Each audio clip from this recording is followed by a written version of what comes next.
Glória a Deus. Mais uma vez eu cumprimento os irmãos com a paz do Senhor. Mateus capítulo 3, vamos ler do versículo 6 até o 10. Os irmãos encontraram aí, amém? Vou pedir aos irmãos, como eu sempre peço, depois que nós lermos o texto, vocês fiquem aí com a Bíblia aberta para acompanhar melhor o estudo. Diz assim: E eram por ele batizados no rio Jordão, confessando os seus pecados, e vendo ele muitos dos fariseus e dos saduceus que vinham ao seu batismo, diziam-lhes: Raça de víboras, porventura quem vos ensinou a fugir da ira futura? Produzi, pois, frutos dignos de arrependimento. E não presumais de vós mesmos, dizendo: Temos por pai Abraão, porque eu vos digo que mesmo dessas pedras Deus pode suscitar filhos a Abraão. Versículo 10. E também agora está posto um machado à raiz das árvores.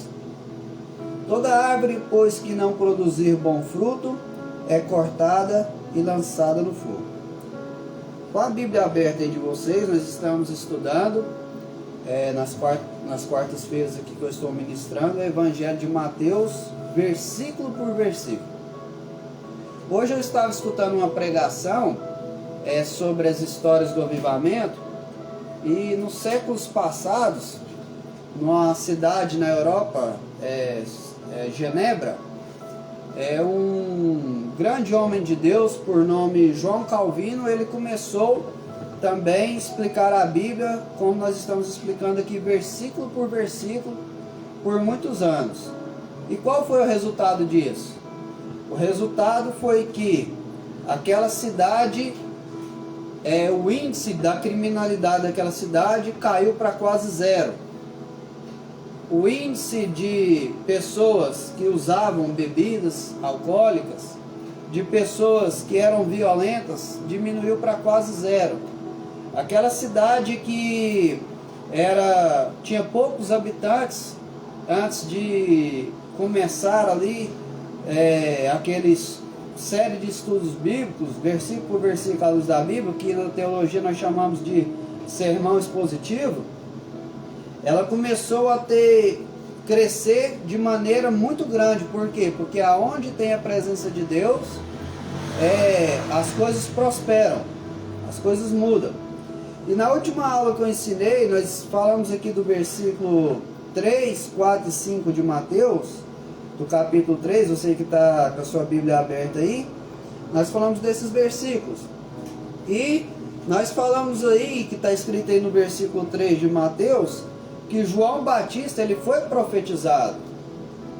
E ele foi profetizado por Isaías. O livro de Isaías é muito usado no Evangelho de Mateus, porque Isaías foi o profeta que mais profetizou sobre a vinda de Jesus.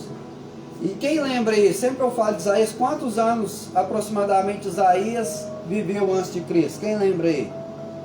Cerca de 700 anos antes de Cristo, Isaías profetizou sobre a vinda de João Batista, que ele seria o precursor do ministério de Jesus, que ele seria a voz do que clama no deserto. Nós falamos muito sobre isso, a diferença de voz que clama, porque se ele fosse a voz que clama, a voz era dele mesmo, mas ela era a voz do que clama. Então ele emprestava a voz dele para Deus clamar ali no deserto. E nós falamos que cada um de nós temos promessas coletivas, profecias coletivas para nós como igreja. Eu citei aquela mais conhecida, que a Bíblia diz o seguinte: que todos aqueles que creem em Deus, Deus deu o direito de serem chamados filhos de Deus. Então é uma promessa coletiva. E também temos as promessas individuais, porque a Bíblia fala que a igreja é como se fosse o corpo de Cristo. Nós sabemos que a mão tem uma função, a perna tem outra função, o nariz, o olho, cada parte do corpo tem uma função. E cada um de nós aqui temos uma função no reino de Deus.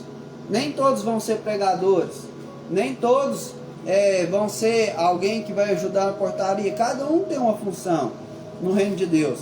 E para que nós possamos entender qual a nossa função em particular, eu disse que é só através de um relacionamento íntimo com Deus que nós vamos entender qual é a nossa função peculiar, aquilo que Deus tem para nós particularmente. Um grande pregador dos Estados Unidos, ele disse a seguinte frase: um homem sem propósito não tem razão de viver. Quando o homem não conhece o seu propósito, não há razão para ele viver. É uma tragédia. Então muitas pessoas estão desesperadas da sua própria vida. Por quê? Porque elas não conseguem entender qual é o propósito da vida delas e infelizmente geralmente E eu falei ainda, né, na última aula, ainda sobre o versículo 3, 4 e 5, também que João, ele era filho de sacerdote, o sacerdote Zacarias, e como ele era filho de sacerdote, ele teria a oportunidade de seguir a carreira sacerdotal, mas ele abandonou ali essa oportunidade de ser um sacerdote para viver o propósito dele de ser profeta. E ali na última aula eu falei um pouquinho aqui sobre a diferença da questão de sacerdote e a questão de profeta. O sacerdote ministrava no templo. Vocês podem ver até hoje no Oriente Médio, aqueles templos são coisas suntuosas, são lindos, muito ouro, muita riqueza. E naquele tempo já era assim. E os sacerdotes ministravam no templo. Hoje seria como se você pegasse a igreja mais moderna do Brasil, com os melhores ar-condicionados, com as melhores poltronas, com o melhor som, com a melhor estrutura, seria aonde o sacerdote ministrava. E João Batista, que era um profeta, ele profetizava na onde? No deserto. E eu fiz uma comparação como se fosse uma igrejinha lá na ponta da vila mais antiga, mais longe da cidade. Eu ainda fiz a comparação que se fosse nos dias de hoje, lá no deserto era um local onde não tinha supermercado bom, não tinha uma farmácia boa, não tinha nada, mas João renunciou a estar no templo para estar no deserto. Para quê? Para cumprir o seu chamado, para cumprir o seu propósito. Eu falei também que o sacerdote, ele se alimentava do que? Ele se alimentava das ofertas que as pessoas iam oferecer no templo. Ou seja, ele comia churrasco.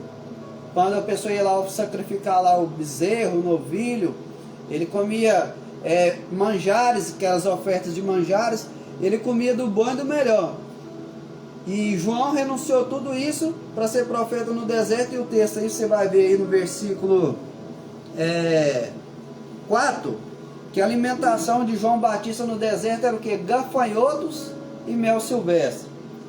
Então João renunciou o templo, João renunciou aquela alimentação top para se alimentar de gafanhotos e mel silvestre. E eu disse o seguinte: ninguém cria gafanhoto, ninguém cria. Então, ou seja, Deus mandava o alimento lá para ele. A Bíblia faz a questão de dizer mel silvestre. João não era apicultor, mas Deus preparava aquilo para ele. E coisa boa, irmão, é quando a gente aprende a depender de Deus. Coisa boa é quando a gente aprende a depender de Deus. Porque quando nós dependemos de Deus, Deus sempre faz além daquilo que nós queremos. Amém? E eu terminei nessa parte aqui, desse paralelo, fazendo a diferença entre o sacerdote e o profeta, dizendo que o sacerdote ele se vestia de linho fino, que eram as melhores roupas da época. E o João Batista ele se vestia meio estranho, meio diferente. Roupas de pele de camelo, cinto de couro. Então João renunciou tudo aquilo ali para viver o propósito dele. Mas quando nós chegamos no versículo 5, que foi o último que nós lemos na última aula, diz o seguinte: então ia ter com ele Jerusalém e toda a Judéia e toda a circunviança adjacente do Jordão. E eu terminei a última mensagem dizendo o seguinte: a pessoa, quando ela está no propósito de Deus, ela pode estar no deserto, que as pessoas saíam das sinagogas, saíam do templo, atravessava a cidade todinha para ir ouvir João pregar no deserto. E eu digo o seguinte: quando nós estamos firmes com Deus, quando nós estamos sendo fiéis ao nosso chamado, ainda que pareça loucura, eu falei na última aula, eu acredito que o Biro estava aqui falando o seguinte: eu acredito que quando as pessoas olhavam para João, falavam assim: esse cara é louco, poderia estar lá comendo churrasco, está aí comendo gafanhoto, poderia estar lá bem vestido, está aí vestido, mal vestido, poderia estar num lugar bom, está aí, esse camarada é louco. Mas não. Por isso que o Evangelho fala assim, que a Bíblia fala que a palavra da cruz é loucura para os que se perdem, mas para nós que somos salvos é poder de Deus. Eles largavam tudo ali em Jerusalém para ir no deserto ouvir João Batista. Sabe por quê? Porque lá na sinagoga eles tinham tudo, mas eles estavam sem a presença de Deus. E lá no deserto João não tinha estrutura nenhuma, mas ele tinha Deus na vida dele. Você pode estar no emprego mais difícil que tem para trabalhar. Se você tiver Deus na sua vida, você vai prosperar. Você pode estar na cidade mais difícil de trabalhar, mas se você tiver Deus na sua vida, você vai prosperar naquele lugar.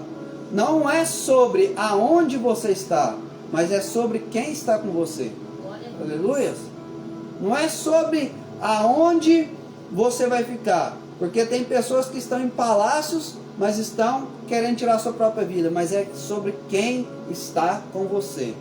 Quem tem Jesus tem tudo. Aleluia. E eu terminei o último ensino daquele dia. Agora nós chegamos no versículo 6. Você que está com a sua Bíblia aí aberta, diz o seguinte, sobre as pessoas que foram lá ter com ele no deserto: e eram por ele batizados no Rio Jordão, confessando seus pecados. Primeiro ponto que eu quero falar aqui nesse versículo 6 é o seguinte: para confessar os seus pecados, a pessoa já tem que ter consciência, sim ou não? Uma criança de 6 meses, 1 ano de idade, tem condição de confessar pecado? Não tem. Por isso, nós acreditamos que o batismo, ele deve ser feito quando a pessoa já tem entendimento. Até porque a criança, quando ela nasce, mesmo que ela já tenha no seu DNA a herança de Adão do pecado, esse pecado só vai se manifestar a partir do momento que essa criança tiver consciência. Porque enquanto ela estiver na fase da inocência, não tem como ela ter pecado. O pecado só vai se manifestar quando ela entrar na fase da consciência. Então uma criança aí de 1 ano ainda não tem pecado, mesmo que no seu DNA, tá, um DNA de pecador, mas o pecado dela só vai se manifestar quando ela sair da inocência para a consciência. E eu sempre tenho o costume de dizer o seguinte: não importa a religião que você tem, se é evangélico, se é católico, se é espírita, se é budista, se é evangélico assembleiano, se é presbiteriano, se é batista, não importa qual a nossa religião, uma hora ou outra a nossa religião vai bater de frente com o que está escrito aqui na Bíblia. Uma hora ou outra, seja assembleiano, seja batista, seja adventista, seja testemunho de Jeová, seja católico, seja o que for, uma hora ou outra o que a nossa religião fala vai bater de frente com o que a Bíblia ensina. E eu falo para você, quando isso acontecer, fique com a Bíblia. Fique com a Bíblia. Entre a sua religião e o que a palavra fala, fique com a Bíblia. Na minha igreja Assembleia de Deus, que é uma igreja que eu amo, tem coisas que eu vejo que bate de frente com a Bíblia e eu fico com a Bíblia, eu fico com a palavra. Eu tenho compromisso com a minha igreja? Sim. Eu amo a minha igreja? Sim. Ali foi o lugar que Deus usou para mudar a minha vida? Foi. Ali é o lugar que Deus tem usado para me abençoar? Sim. Mas entre o que a minha religião diz e o que a Bíblia fala, eu fico com a palavra. Aleluia. Deus tem compromisso com a palavra do pregador se ele tem compromisso com a Bíblia. Se o pregador não tem compromisso com a Bíblia, Deus não tem compromisso com ele. Então, este é o primeiro ponto. Segundo lugar, versículo 7. Versículo 7 diz o seguinte: E vendo ele que muitos dos fariseus e dos saduceus que vinham seu batismo, disse-lhes: raça de víboras, quem vos ensinou a fugir da ira futura? Neste ponto aqui no versículo 7, eu quero dizer o seguinte: em primeiro lugar,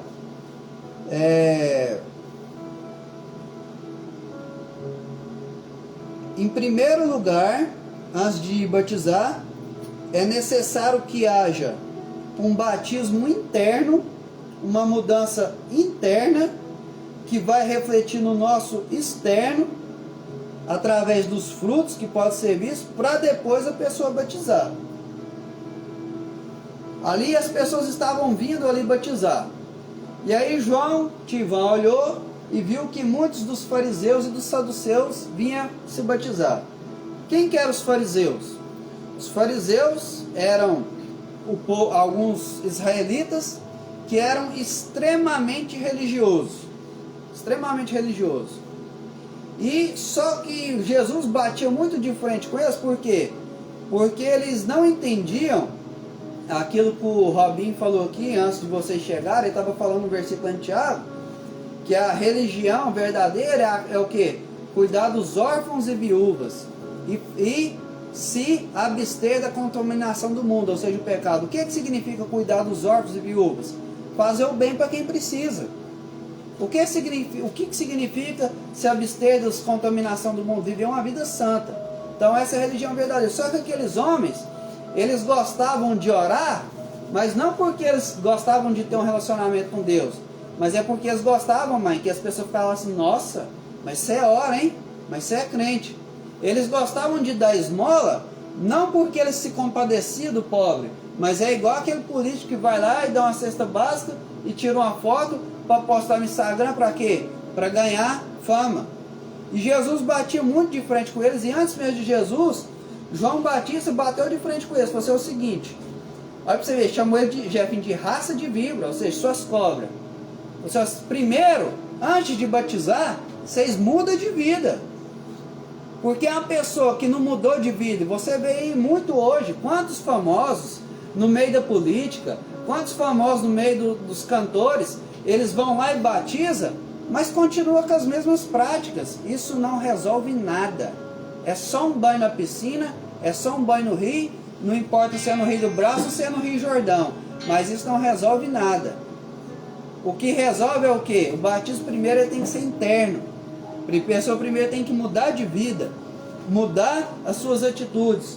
Porque uma coisa que acontece muito hoje é o seguinte: todo mundo diz que crê, mas aquele que crê de verdade, aquele que acredita de verdade, isso pode ser visto através de seus frutos. Como que eu tenho certeza que isso aqui é um pé de mamão? Por causa dos frutos. E como que a pessoa tem certeza que alguém serve ou não serve a Deus? Por causa dos frutos.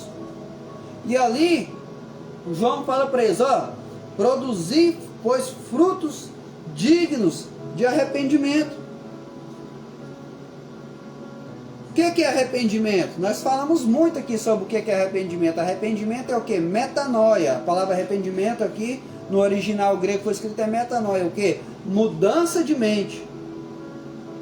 É quando a pessoa tem uma mente de Adão, uma mente pecaminosa, e aí ele tem um encontro com a palavra e ele muda a mente. Agora ele tem uma mente de Cristo.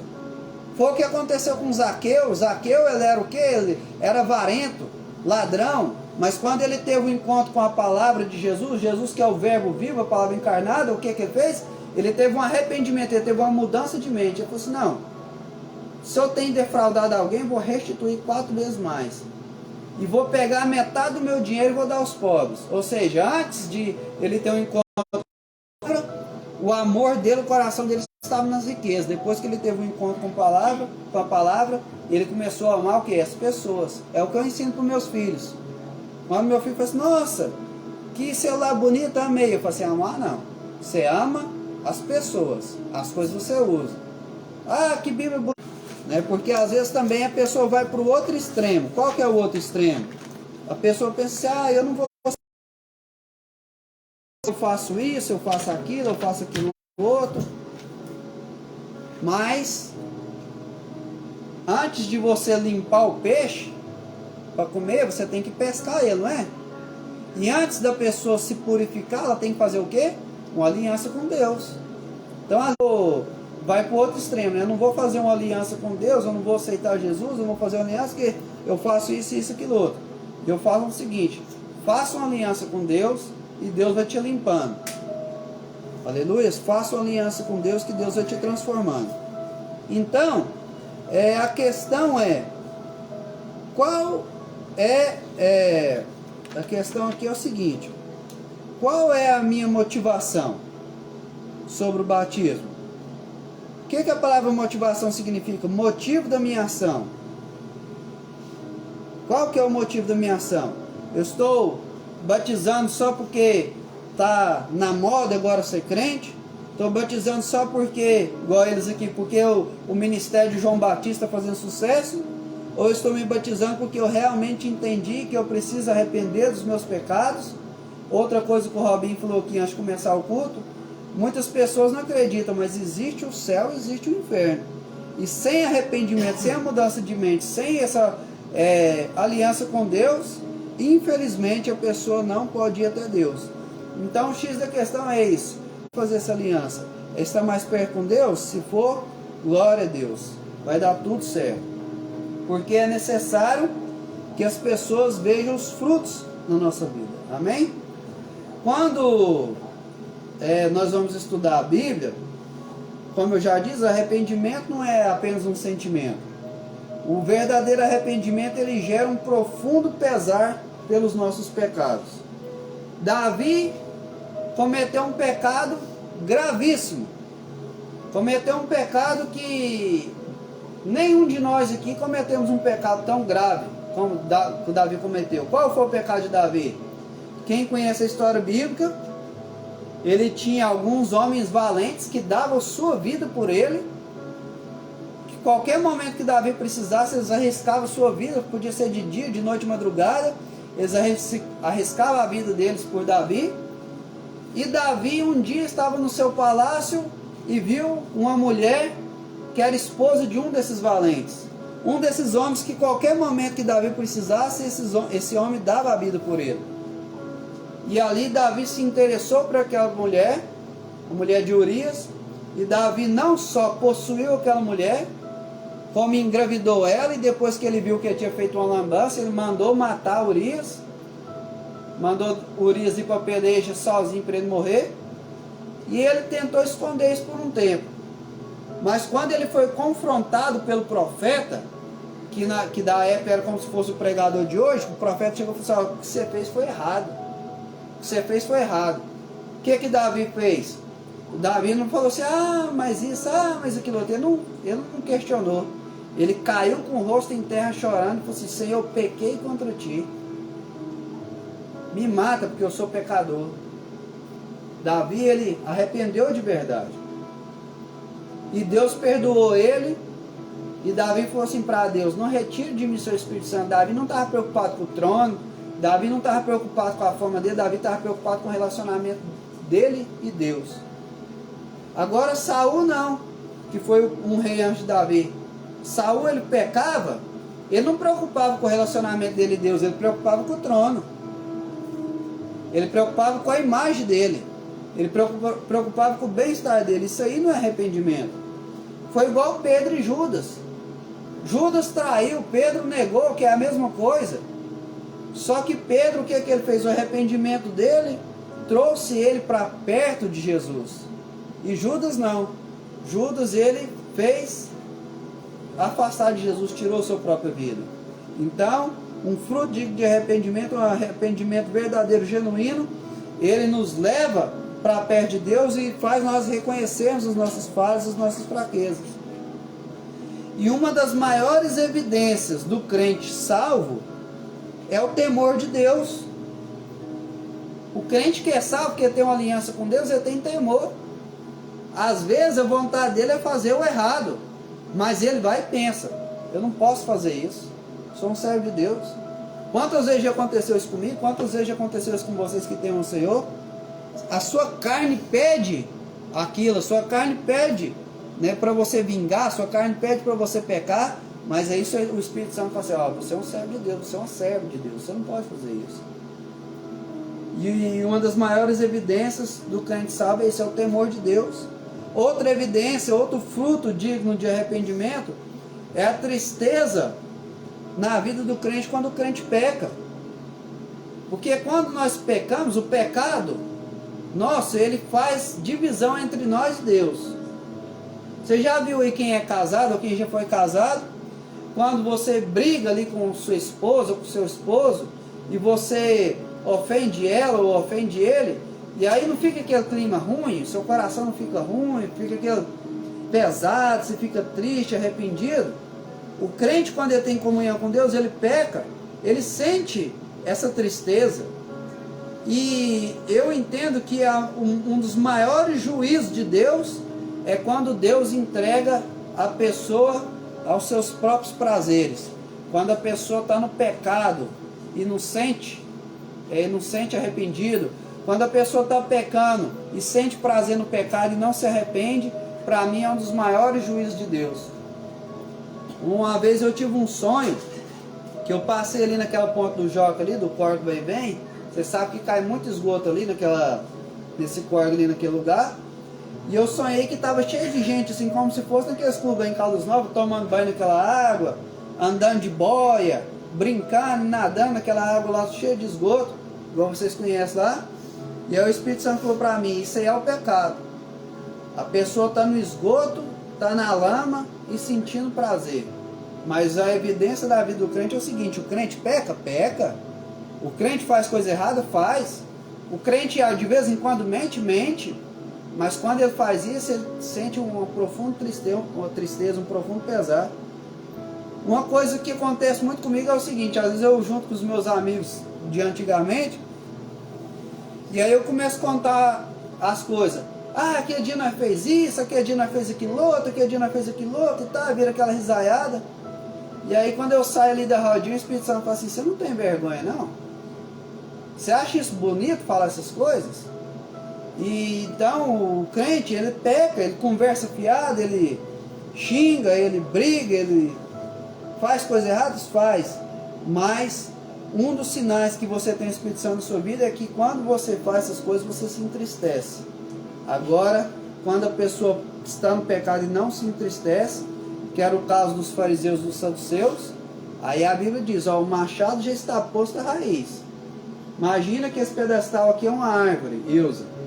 E aí o camarada foi lá e colocou um machado encostado lá. E lá ainda não cortou, mas o aviso está ali, ó. Qualquer hora, o machado come e te joga no fogo. Então essa é a nossa vida. Se nós não frutificarmos, nós podemos partir dessa terra antes do momento. A Bíblia fala assim, não sejais demasiadamente louco, porque morrerá antes do tempo. Só nesses últimos dias aí, quantos jovens morreram aqui na nossa pacata cidade, porque antes do tempo, se eles tivessem feito escolhas certas, provavelmente eles teriam, com certeza eles teriam outra história para escrever. Lá no livro de Daniel fala assim que muitos foram purificados e embranquecidos, ou seja, como esse livro aqui está escrito. Mas aí a partir do momento que a pessoa faz um compromisso com Deus, aí ele fica desse jeito aqui limpinho. E aí a pessoa tem a oportunidade de escrever o quê? Uma nova história. E é assim na nossa vida. Porque a Bíblia diz que aquele que está escrito, aquele que está em Cristo, nova criatura é. As coisas velhas se passaram e tudo se fez novo. Aleluias? O verdadeiro arrependimento, ele gera um fruto na nossa vida chamado confissão. Você tem que confessar o seu pecado. Confessar para Deus em primeiro lugar, se for preciso confessar para o seu pastor, ou para quem você ofendeu. O verdadeiro arrependimento, ele rompe os laços, todos os laços com o pecado, porque a Bíblia diz o seguinte, aquele que se arrepende e deixa o pecado, ele alcança misericórdia. Então a pessoa que se arrepende verdadeiramente, ele rompe os laços do pecado. Seja ele mentira, seja ele fofoca, seja o que for.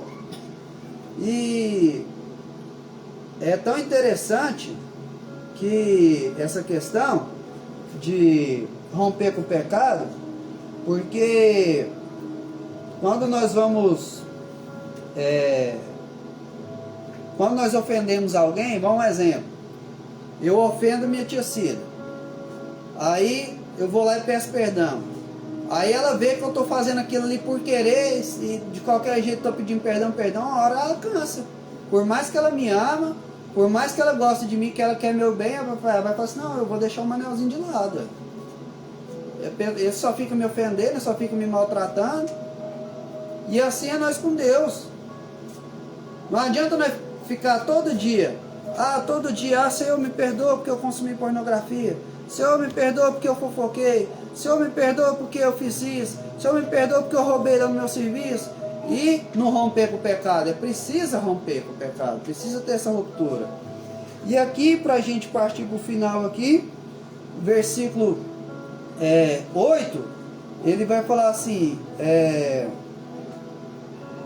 versículo 9, vai falar assim, e não presumais de vós mesmos dizendo, temos por pai Abraão, porque eu vos digo que mesmo dessas pedras Deus pode suscitar filhos de Abraão.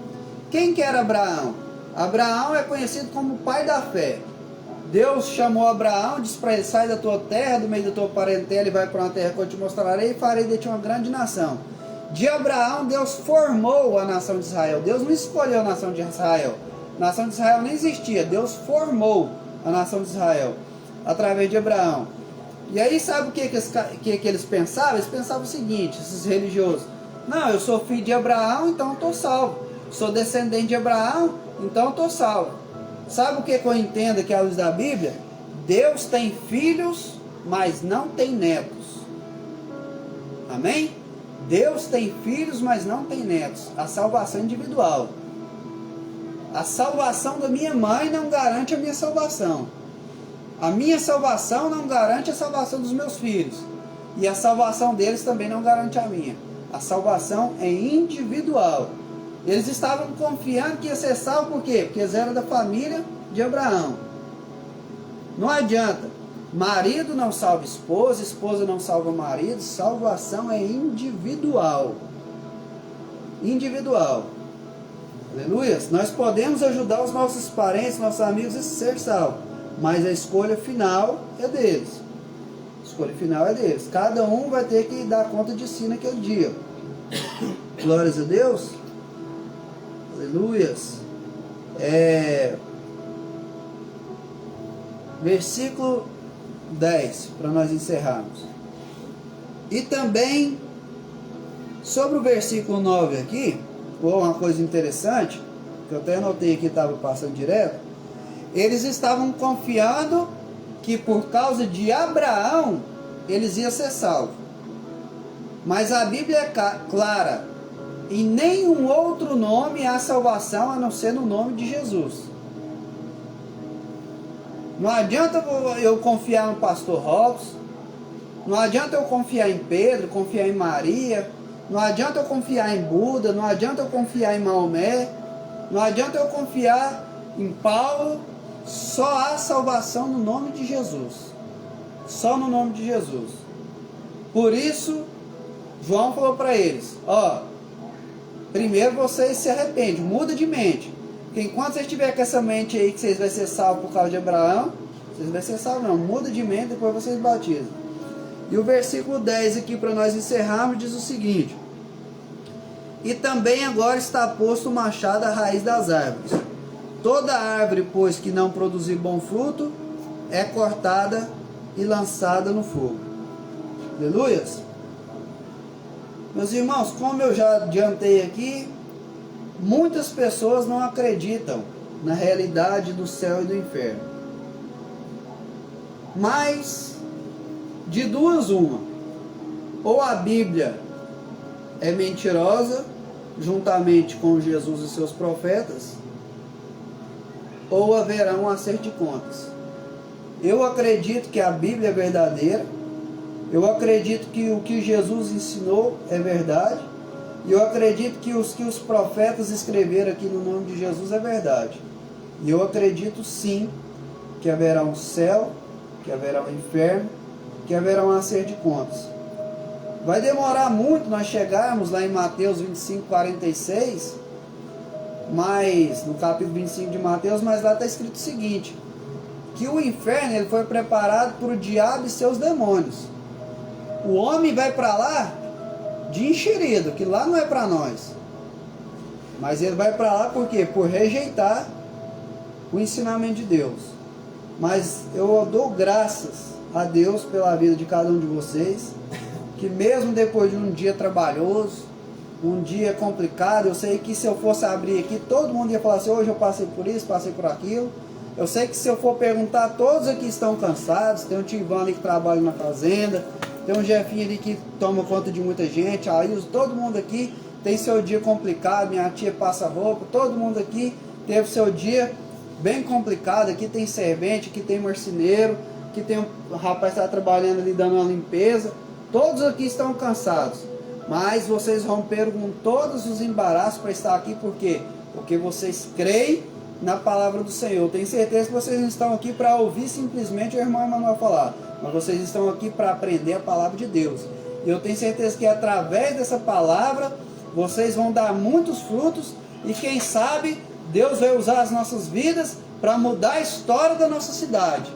Quem sabe daqui a uns anos Ipameri vai ser conhecido pela cidade que tem menos homicídios no Brasil. Quem sabe daqui a uns tempos Ipameri vai ser conhecido como a cidade que o povo de Deus é crente de verdade, que o povo de Deus, que o povo aqui dessa cidade não vai precisar nem de polícia para prender os outros aí. Por quê? Porque vai ser uma cidade cheia do poder de Deus, através da vida de cada um de nós aqui. Amém?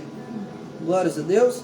Quero convidar vocês para ficar de pé. Vou chamar aqui a nossa irmã Nilsandra